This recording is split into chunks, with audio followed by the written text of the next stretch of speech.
It's 9:59.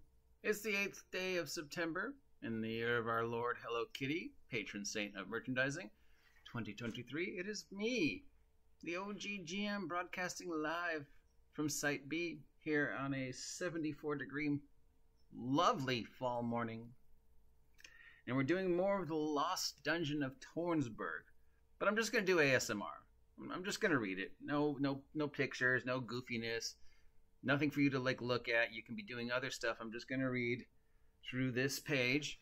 And you guys want me to continue doing this every Friday? We will. And if you don't, that's fine. Though I am curious about the actual dungeon. But this is the story that I think people are most interested in. So sit back, relax, do something else for some Lost Dungeon of TONISBORG ASMR with your humble guide, the OGGM.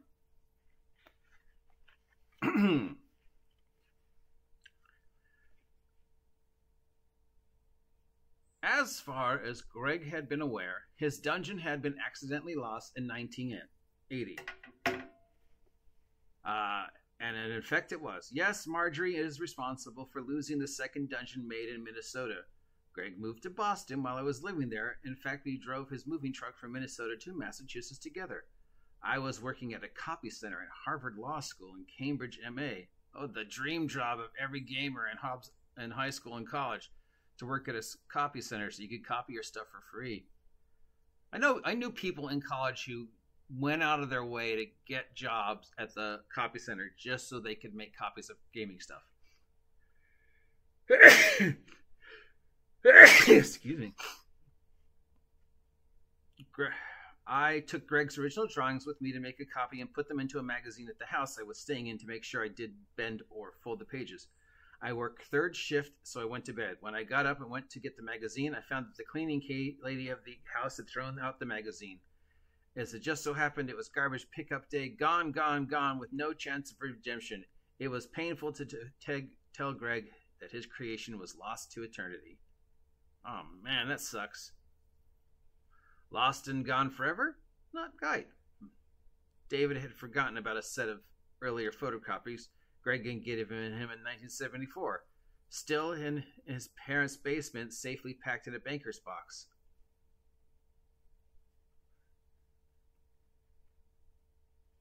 It was not till much later in 2014, during an interview for Secrets of Blackmore, that Dave said, "I have a dungeon," and proceeded to go in his basement while Rose and David continued the interview session.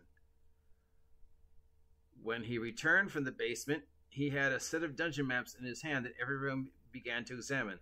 The maps were not original maps. Instead, they were photocopies that had been drawn on with colored markers. At first, it seemed like the maps for the original Blackmore maps. The Tornberg's maps were designed in a very unique style with many angled passages and stairwells leading both up and down.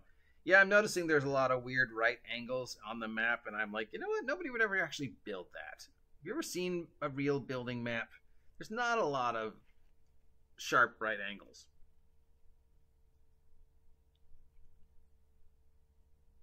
Thus making the dungeon both a horizontal and vertical maze.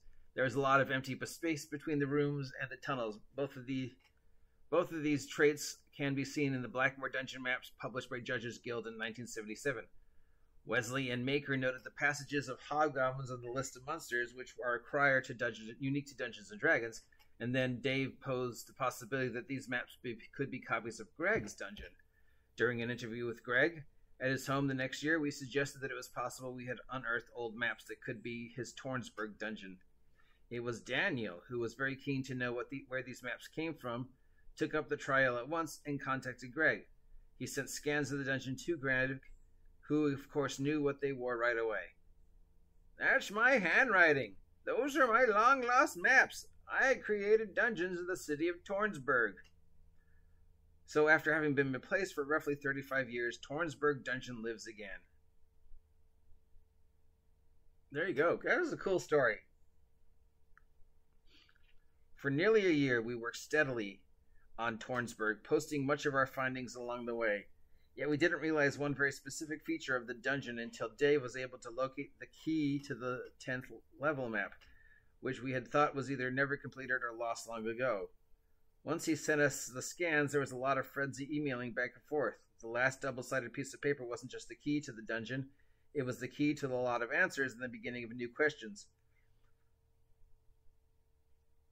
Not only is the thinking behind the design of the dungeon fascinating, the last level contains artifacts in the form of crowns. These crowns are an early example of referee deep lore. Always have a meaningful reason to entice your players to go to the dungeons and keep going back to the dungeon. Yes, God, yes. Especially if you're running big mega dungeon slogs. Give them a reason to keep going back.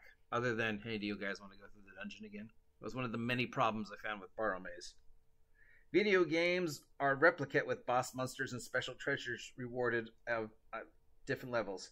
Yes, it is possible that this idea of having an end goal and some kind of all-powerful boss monster who wants to keep you from achieving the goal first appears in the very same dungeon you are holding in your hands.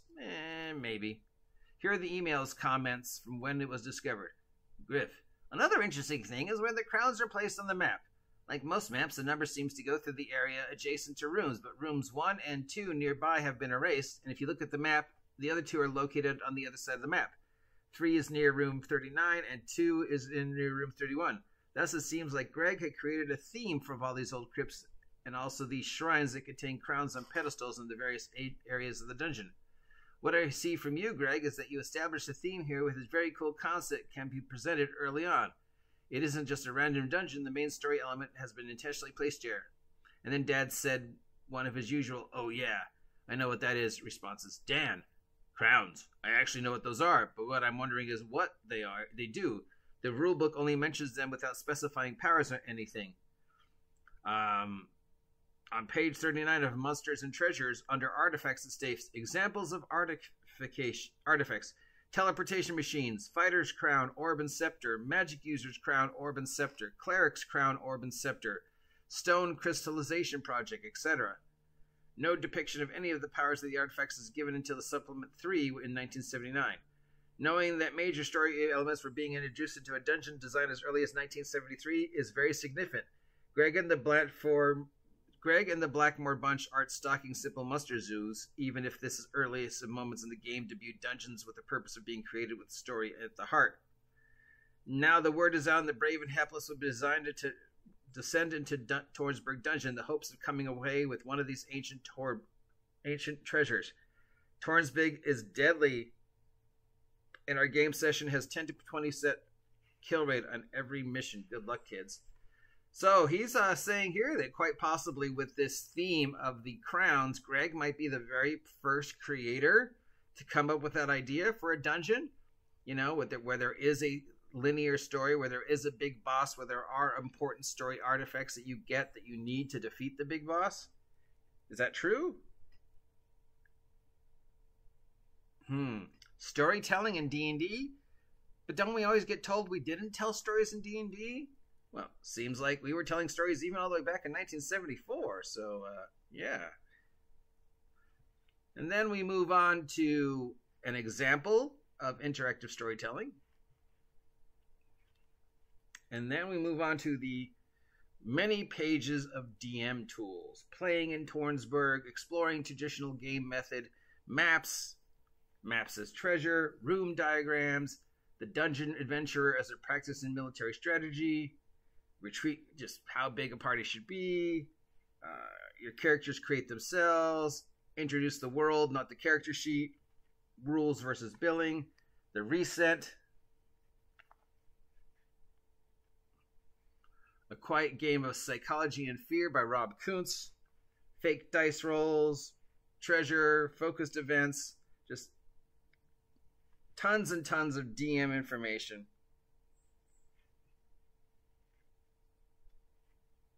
If you want me to go through those, I will read these all.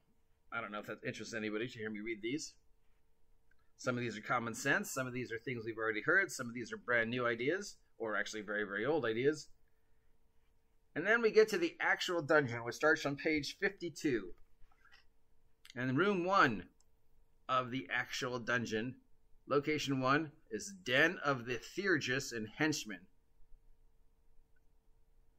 So, there you go, the very first room. So, would you like me to continue reading through this? Would you like me to just start with room 1 of the dungeon and play through it? Let me know if you want to continue having me do this Lost Dungeons of Tornsburg ASMR. And if you don't, let me know. Till next time, that's it for the Lost Dungeons of Tornsburg for this week. I'll see you soon.